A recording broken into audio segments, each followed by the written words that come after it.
Remember when I first started doing the Nature Journal show? And do you remember the beginning of season 2? While some things have changed, the main goal of the Nature Journal show has remained the same. I want to help you see more in nature, get more out of your nature journaling, and I want to take nature journaling to the next level because I believe that nature journaling can make the world a better place. Stay to the end to learn how I literally plan on taking nature journaling to the next level in a couple of weeks. Before I give away any more hints about Season 3, let's do a review of Season 2 for those of you who didn't watch every single episode.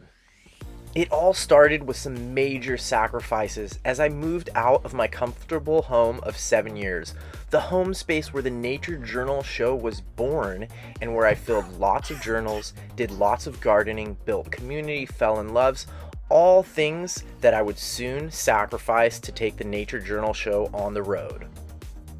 After lots of careful calculation and deliberation, the plan for Season 2 was to spend less money on rent and more on spreading nature journaling and making cool videos in different places. What if I were basically homeless for a year? How much more could I achieve? What if I got rid of my house, my car, most of my stuff, and just focused on nature journaling and teaching nature journaling? I wanted to take the Nature Journal show to the next level, but I knew it wasn't going to be easy. I knew there would be major challenges, even though I could not foresee at the time how challenging some of those obstacles would be.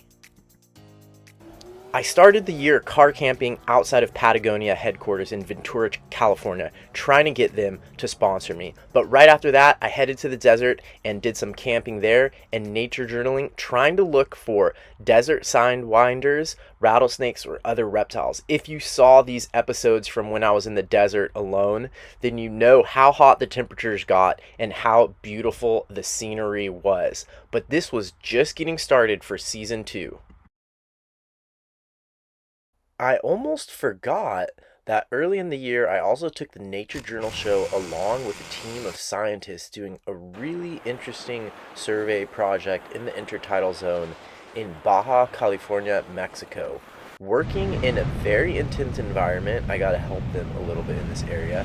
I also got to practice nature journaling, science in action, and I think this is a cutting edge tool for nature journaling in a very interesting ecosystem where they are tracking the movement of intertidal species with climate change. During the downtime on that science expedition, I got to do some nature journaling and film a couple videos, fill some pages, nature journal the volcanoes. I also got to see lots of very interesting plants, including some that grow without photosynthesis and are parasitic, some giant endemic succulents such as this one, and lots of other cool stuff in this amazing ecosystem. Everything you could want from a trip to Mexico, including good tacos, and back to San Diego in time to see some more spring on the other side of the border.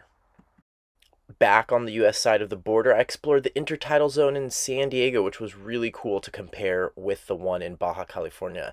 And this is at Cabrillo National Monument. I made a video on this trip that was for Patreon members only. So consider supporting the show for $5 a month and you can see videos like this.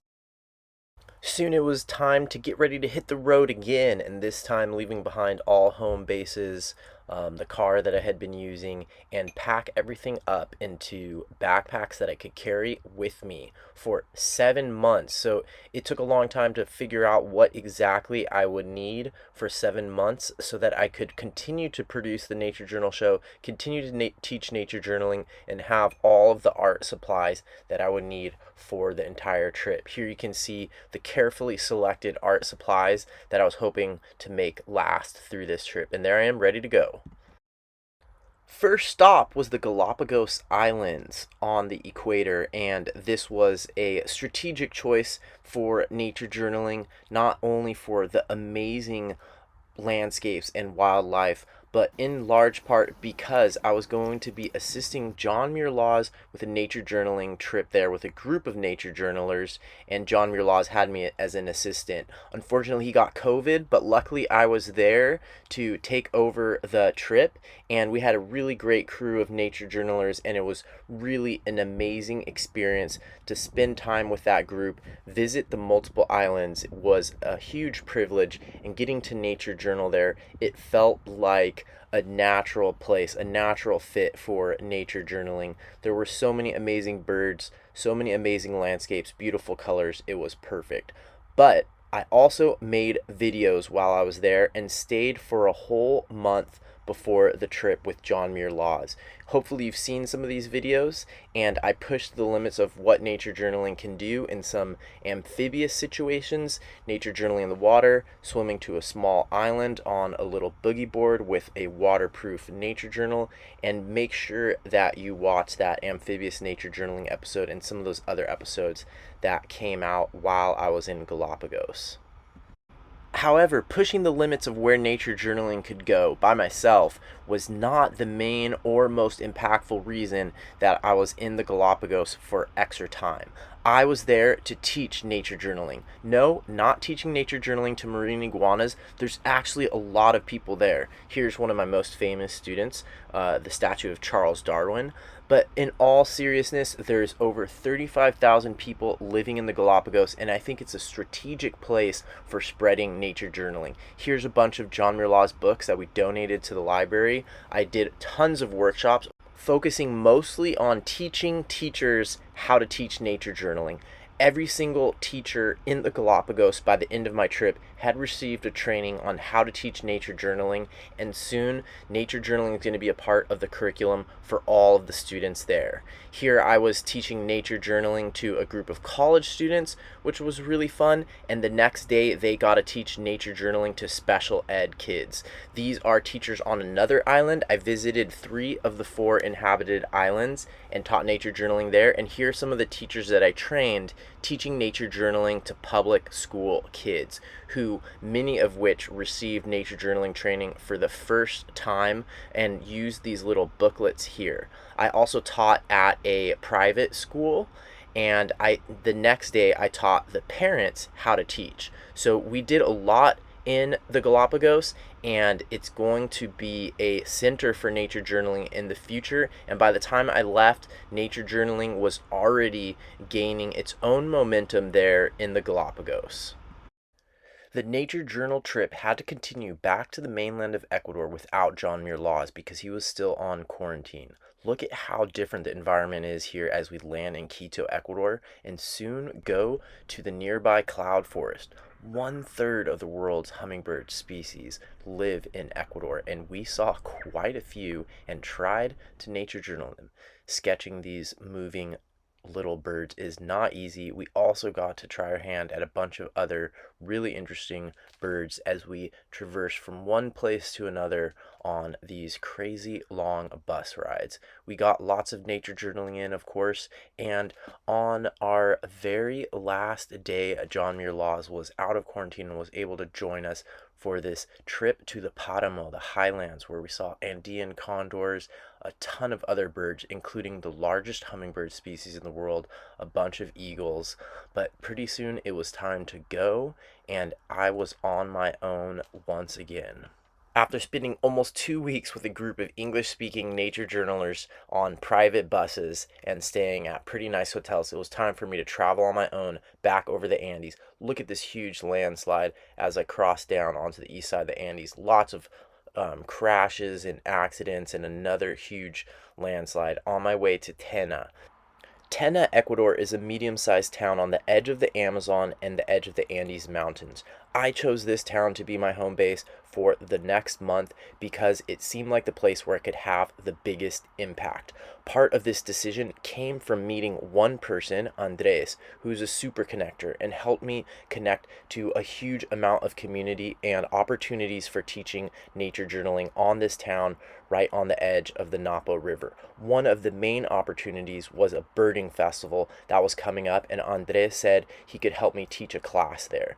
So by joining this community of birders, as we know, birders often become nature journalers in the US, I figured this would be a perfect community to introduce to nature journaling. As you can see in the group photo, I have my nature journal out all the time, so this automatic provides a point of conversation. I also taught a formal workshop on how to use nature journaling, and the festival was amazing. This is the start of the festival at 4 in the morning.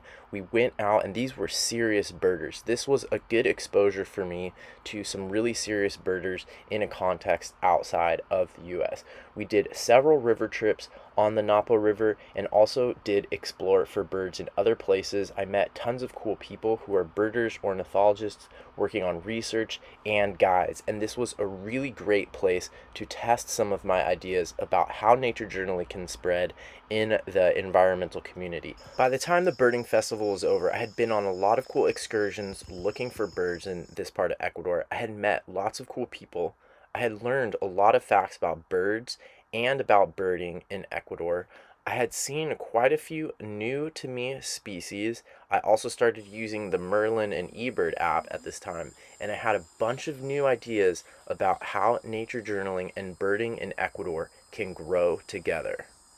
After spending time infiltrating the birding community, the next that I wanted to check out was biology students and science illustration. After all, science illustration was how I learned about nature journaling in the first place. So I signed up for a science illustration class at a really cool science field station where they had tons of reptiles that we got to draw from, including this amazing pit viper.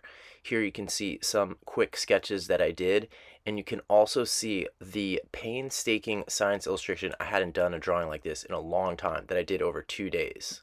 The instructors were these really cool young science illustrators who do a lot of work for conservation and illustrating newly discovered species. We went on several night hikes during the course, and this location is known for having a lot of undescribed species potential still in this area. It was also a really good opportunity to meet a lot of young biologists in Ecuador. Compartir mucho más. Eh, ya hemos compartido un taller. Ahora es el momento. After introducing a bunch of people to nature journaling at the science illustration class, my time in Amazonia was almost to an end, but I taught one more workshop at a local community hub. Then it was time for Wild Wonder, so I wanted to be in Quito, Ecuador with really good internet in a cheap Airbnb for the entire month of Wild Wonder so I could do lots of videos about it. So I had to cross back over the mountains in bus. Unfortunately, my bus broke down. This is why you need to watch my Instagram and my Instagram stories, because I share all these crazy travel experiences there. The bus broke down while crossing the Andes Mountains. At first, I was really excited to look at the plants and do some nature journaling, and then I realized I probably just need to get out of there. I ended up having to hitchhike out of the mountains with all my stuff, take multiple cars and multiple buses so that I could get to Quito, Ecuador. I had a live video that I had to do that night for the Nature Journal show. I moved into my urban apartment in Quito for the month and immediately got to work with a 30-day nature journaling challenge for the month of September. Every day that month I did a nature journaling challenge, and I created a blog post and a video all about it. Here I'm doing a blind contour drawing. I also, during the conference, took every single one of the classes during the conference, including the one that I taught, and by the end I was pretty tired.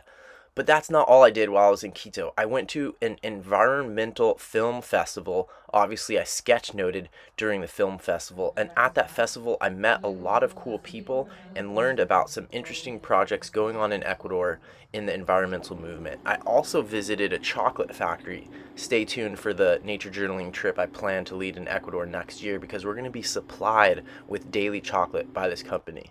I also nature journaled at the Quito Zoo and made a video all about it, so don't miss that one. I managed to do some urban sketching, and I even met up with one of my Patreon patrons, Stephanie Dole, who brought me some watercolor. Pretty soon I was ready to leave Quito and had a little bit too much of the urbanness for 1 month. Just on the other side of Pichincha volcano from where I was staying in Quito, there's a little known and hard to access cloud forest. Luckily, I got to go there with Marie-Pierre, who is a nature journaler I met online. I stayed with her family in this amazing cloud forest, and I got to do a bunch of nature journaling and birding. There were so many crazy insects, cool plants, and birds in this entire area. These ones were actually edible and tasted like lemon. The bees were super cool, and the hummingbird diversity was also very high. Right now I'm going to show you how to nature journal in the cloud forest part 2. So as you can see, if you're interested in biodiversity, cloud forest, and this endangered ecosystem called the Choco Andino, definitely watch the cloud forest episodes that I filmed while I was there. It was really amazing and really different from the other cloud forests I had visited so far.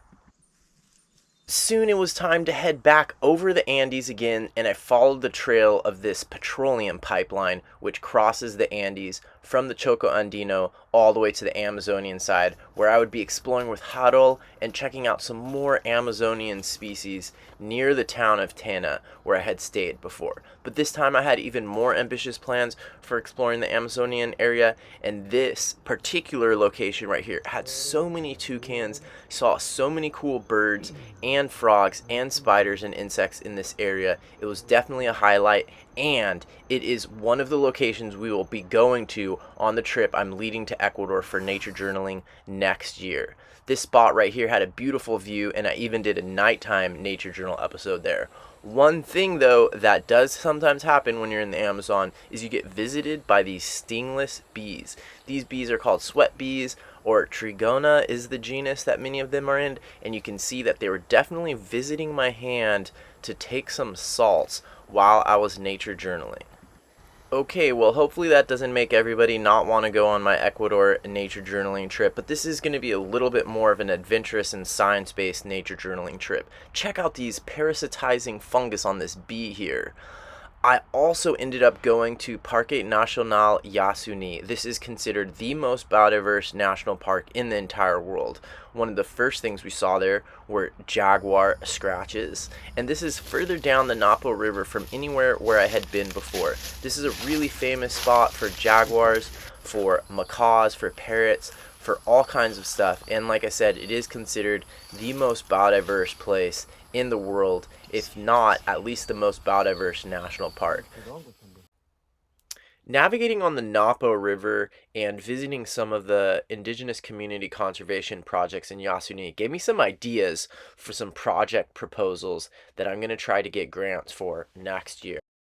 Incredibly, the videos that I made about nature journaling in Yasuni, which is an amazing world-known place for biodiversity. Amazingly, the videos I made about nature journaling there haven't had that many views. So if you haven't watched them yet, go ahead and check them out. Look at this woolly monkey right here. And remember, this was a trip that I signed up for, a basically touristy ecotourism trip with non-nature journalers, with muggles. So I had to squeeze in nature journaling wherever possible. Like when everybody sat down to appreciate this view, I had to do my nature journaling. We also went on a canopy tower, and this was a peak moment for me nature journaling. As you can see, there's sweat bees all over my face. And I knew I had a limited amount of time here, so I had to squeeze in this nature journaling session. I also made a video about this, so make sure you check out the full video. And it was one of those moments where I easily could have avoided nature journaling, but I'm really glad I did, because look at these two landscapitos I got in and a little comic showing the bees on my face. Overall, the Yasuni trip was a good way to learn about the area and practice nature journaling in some difficult situations and with non-nature journalers. On this day it was raining, so I used my waterproof stuff. It was a really good chance to see lots of cool birds, and I definitely appreciated the biodiversity in this area. One depressing juxtaposition in Yasuni is you see indigenous people swimming and washing their clothes in the river, and then right next to that you see these boats carrying petroleum tankers to the oil extraction areas where there's lots of spills, there's lots of illegal stuff going on, there's lots of pollution, there's land being stolen from indigenous people to extract oil for the Ecuadorian government and multinational corporations.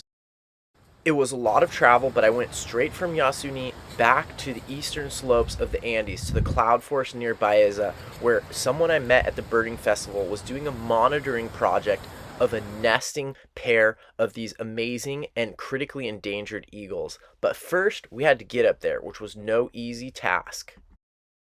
There were so many cool birds, including a species of dipper. This bridge was particularly sketchy.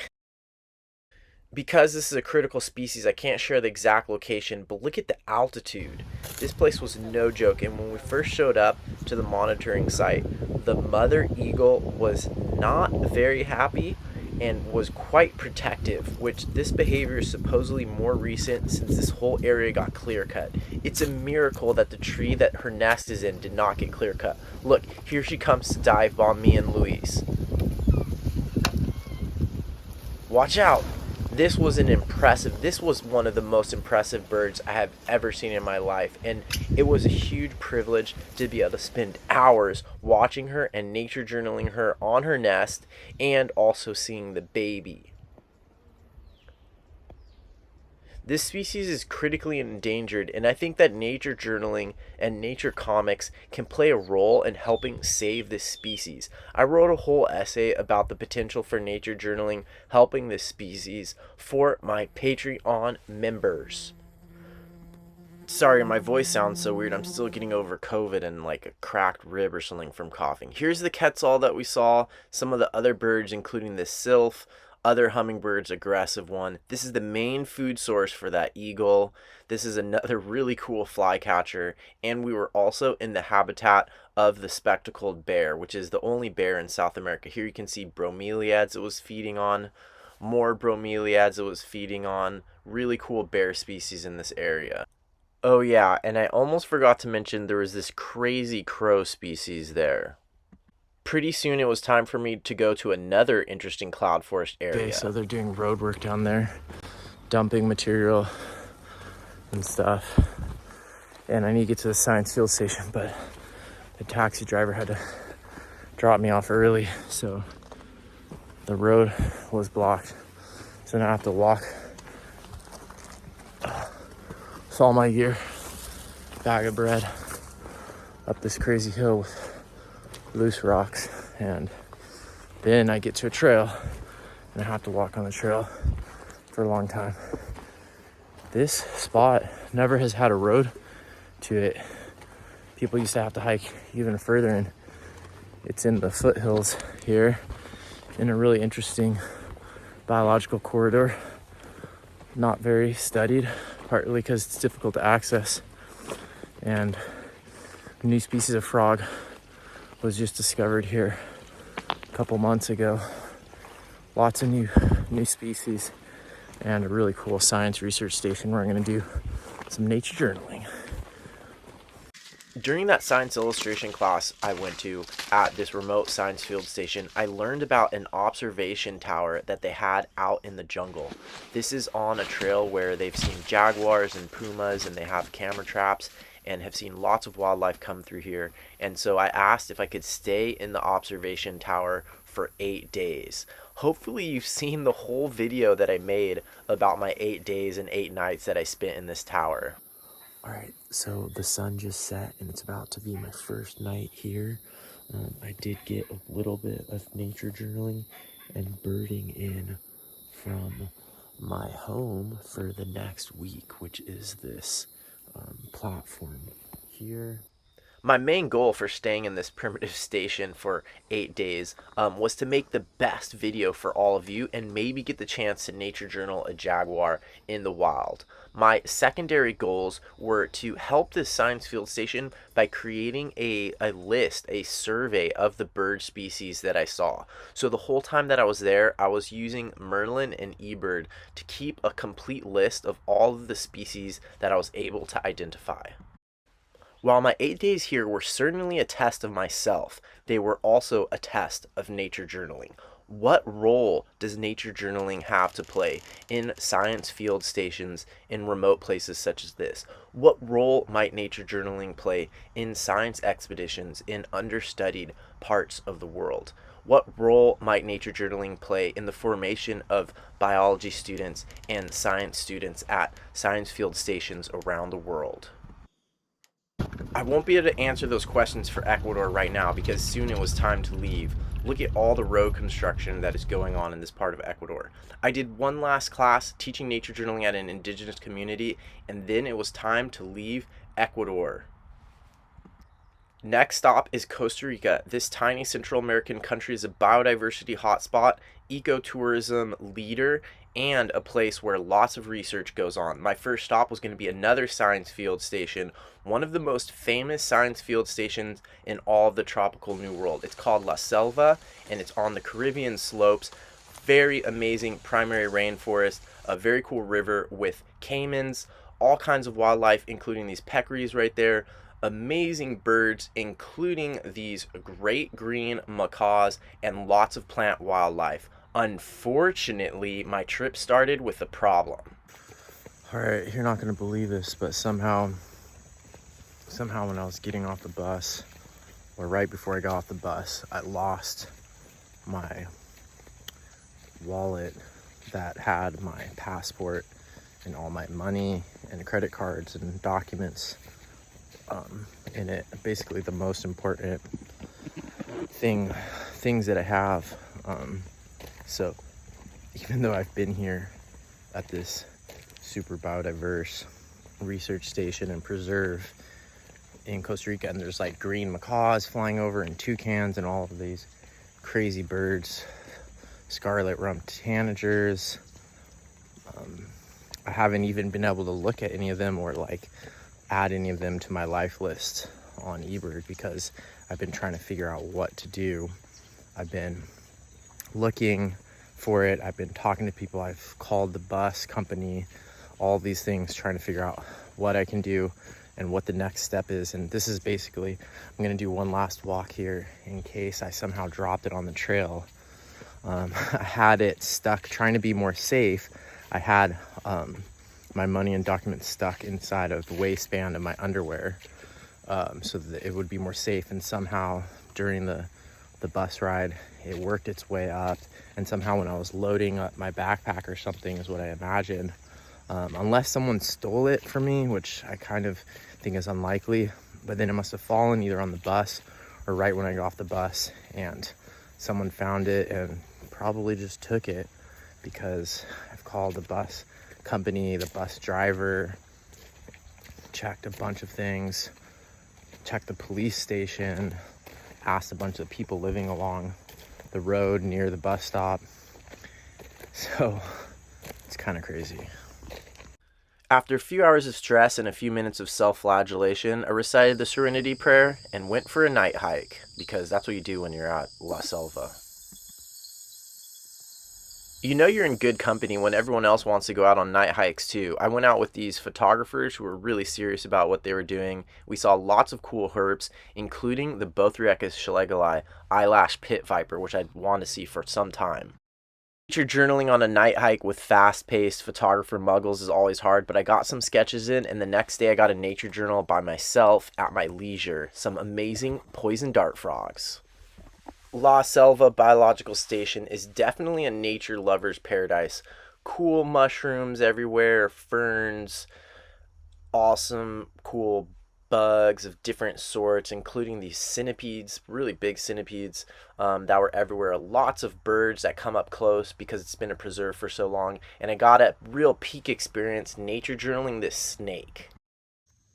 Right, it's not my best drawing of a snake ever, but it's in the field. I'll take it. I'm happy. I probably got bit 1,000 times by mosquitoes. Oh, huge hermit hummingbird. Oh my God, huge hermit just flew by. That's probably a new species for me. There's spider monkeys in the trees above. Just getting totally chewed here. Extremely high humidity, really challenging watercolor painting to do in this high humidity. I didn't schedule that many teaching workshops or classes while I was in Costa Rica to teach nature journaling. However, sometimes teaching just happens on its own. And this is what happened while I was in La Selva. A group of university students from the University of Costa Rica came and visited La Selva as part of one of their classes. There was about 100 of them. I was sitting there working on my nature journaling, and a group of about 10 students approached me and started asking me questions. That is a teachable moment, and that is stealth teaching. That's what I call while stealth teaching. The next day, one of the kids came up and showed me how he had incorporated some of my ideas into one of the field trips that they did with their class. Check out this short video where you can see how he's doing basically digital nature journaling on his tablet, incorporating little sketches and maps, photos that he can take with the tablet, and notes that he can take by hand on that tablet.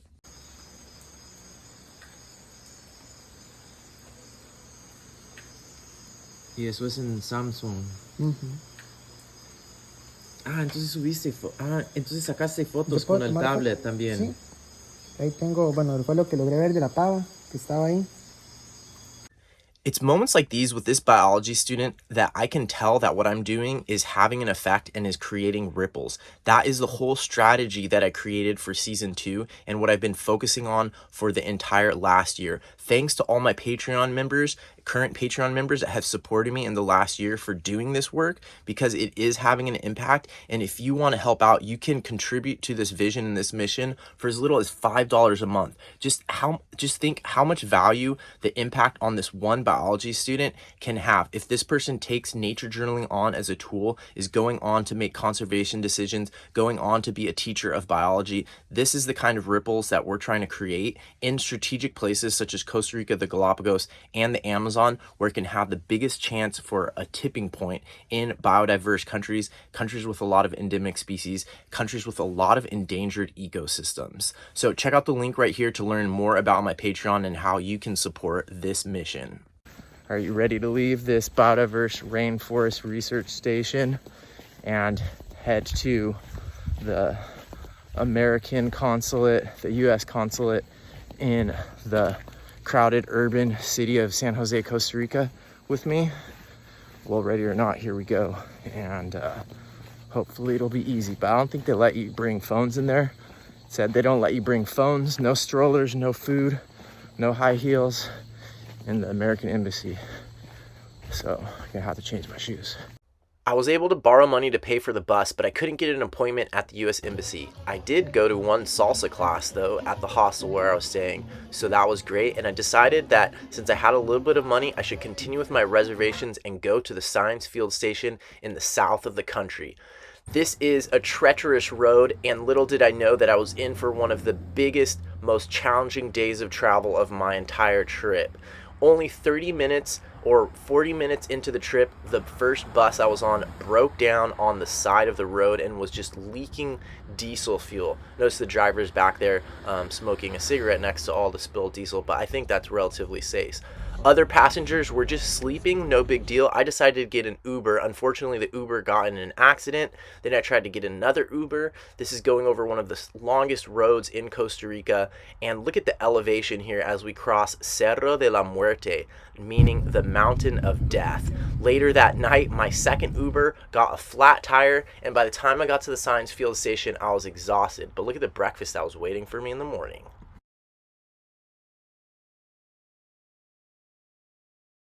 Oh yeah, I forgot to mention I saw 20 bird species before breakfast.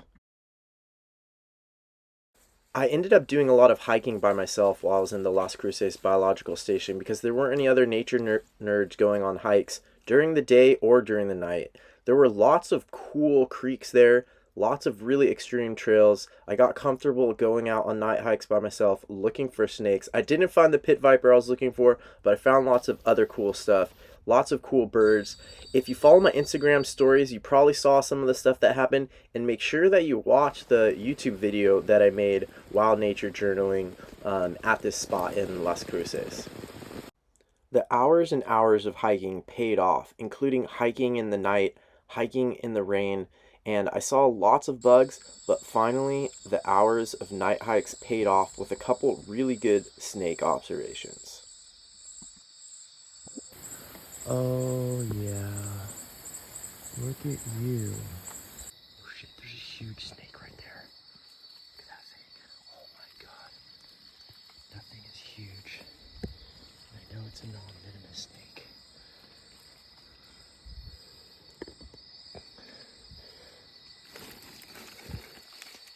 Hey there, buddy. It's okay. Look at this. Pretty soon, it was time to leave Las Cruces Biological Station. I loved how much biodiversity there was here, and it was really fun. But I wanted to explore and scout out a couple other places that I thought would be good for leading a nature journaling trip to Costa Rica in 2023. That's right, I will be leading a nature journaling trip there in 2023. So stay tuned for more information about that. One of the places we will definitely visit is the amazing volcano Arenal. Look at the way the weather patterns move across this landscape. It was super fun to nature journal there. I got in a little landscapito and some notes about the cloud action, which was really cool. The day I left, it was super stormy, and I was going to be taking a boat ride across Lake Arenal to get to my next destination, the most famous cloud forest in the world. That's right, Monte Verde. And look at the Monte Verde sunset. These sunsets are super common there. I got a nature journal it, even though it was drizzling. Tons of cool birds in Monte Verde. I also got to see another species of palm pit viper, which was really exciting. I will definitely be taking a group of nature journalists to Monte Verde next year. Next, it was time to go to the seasonally dry tropical forest. I actually had to take 3 separate buses to get there, even though it's not that far away. And this is where I spent a lot of time as a kid, because this is where my dad lives. And the seasonally dry tropical forest is really interesting. Lots of bugs still, even though the rainy season hadn't completely ended yet. This is all bugs right outside of the bed where I was spending the night. Lots of cool birds as well, and it was really good to get some of these seasonally dry tropical species on my list. There were some cool plants growing in an area that burned last year, almost burned down my dad's house, in fact. And I did get to see quite a few cool bugs, including some that had amazing camouflage. Look at this katydid right here. It looks just like a leaf. A lot of people didn't even recognize it when I posted this on my Instagram stories. It's a lot easier to see once it's in front of my computer keyboard and not in its natural environment. But look at that, it even has bitten out pieces of the leaf. I did lots of video editing while I was at my dad's place and other computer work. Look at the howler monkeys right outside the window where I was working. Pretty cool, also pretty distracting. This was a really great jumping spider that I found. I can't remember the species name right now, but I looked it up on iNaturalist. Look how curious this thing was. People love this. Also on my Instagram stories. So once again, definitely follow me on Instagram and follow my stories, because I post a lot of this kind of stuff in my Instagram stories. I got a couple new bird species, and then I had to go back to San Jose. I did some urban sketching there, but it was time to finally get my passport. Alright, I got my passport! Thus ends one saga on these travels, and we'll see what's next. So now I know what it's like to lose one's passport and get a new one while traveling abroad. I did a little bit more urban sketching while I was in San Jose, the capital of Costa Rica, which was really fun. And then it was time to get on another bus, and I had one last stop that I wanted to do in Costa Rica. This ended up being another crazy travel fiasco getting there. And by the time I got to the biological field station, this is another one of those same field stations. By the time I got there, I did get to see a crocodile and a couple cool species, but then I came down with COVID. I got COVID while I was in San Jose, staying in a hostel. Here I am, slightly sick, but had a couple days that were pretty bad there. While I was sick and feverish, I worked on the index for my recently finished journal. Maybe that's why I got so creative. I'm going to do a complete page flip of this journal, which has Ecuador and Costa Rica, for my Patreon members only. I don't know. maybe I shouldn't be doing hikes like this while I'm taking NyQuil. I did manage to get a couple hikes in and see a lot of crazy birds, including the curassows and the jabiroos.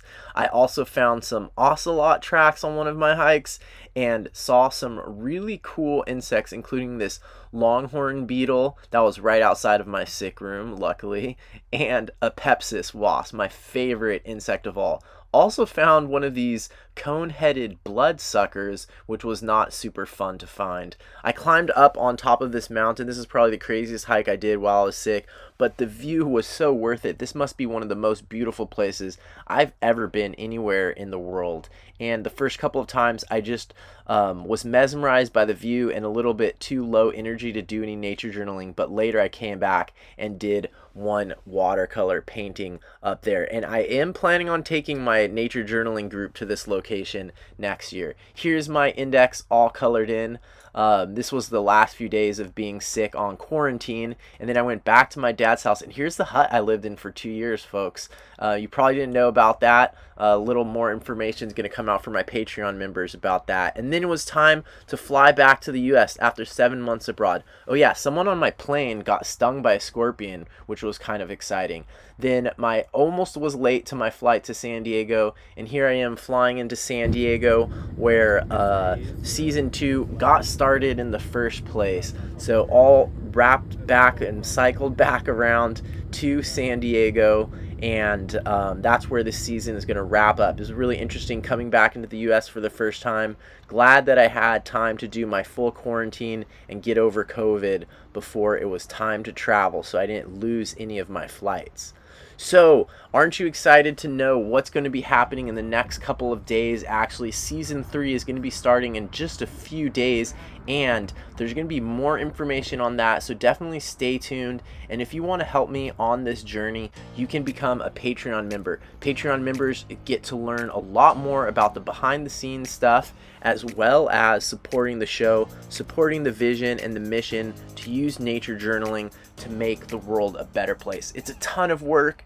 I've sacrificed so many things to make this possible. YouTube doesn't really pay me hardly anything. I think I make about $20 a month from YouTube ads, so I really depend on my Patreon members and their belief that nature journaling can make the world a better place. So some really exciting things coming up in the next few days. I'm actually going to be flying to Panama and learning how to get up into the rainforest canopy and take nature journaling into the rainforest canopy. I'm hoping to do some collaborations with scientists that are doing research up there, as well as just to be able to access that area for nature journaling. So that's where the nature journaling show is going to be going in the next few days, in fact. So you can see that I'm committed to this mission. Definitely check out my Patreon, and if you can't wait until next week for the next episode of the show, check out one of these episodes here.